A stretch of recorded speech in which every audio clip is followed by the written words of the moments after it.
అసలు మర్చిపోతే కదరా ఇంట్లో ఏ చోటు చూసినా నువ్వే గుర్తుకొస్తావు. ప్రతి చుట్టూ హాల్లోకి వెళ్తే నువ్వు చేసిన అల్లరి, కిచెన్ లోకి వెళ్తే నీకిష్టమైన కూర, అలా ప్రతిదీ.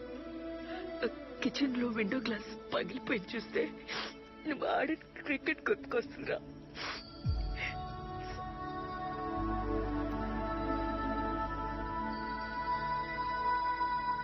ఆ బుల్లి సైకిల్ చూశాననుకో నీ కాలికి తగిలిన దెబ్బ గుర్తుకొస్తుందిరా.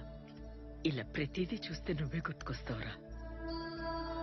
నీతో మాట్లాడాలని చాలా అనిపిస్తుంది. అప్పుడప్పుడు నువ్వు అమ్మా అని పిలిచినట్టు అనిపిస్తుందిరా. తిరిగి చూస్తే నువ్వు ఉండవు. ఎలాగైనా వీటితో మాట్లాడని కాల్ చేస్తానా? నువ్వు బిజీగా ఉంటావని ఫోన్ పెట్టేస్తాను. ఇట్స్ ఓకే, ఐ అండర్స్టాండ్ రా. మేం మిమ్మల్ని మాకు దూరంగా పంపించేది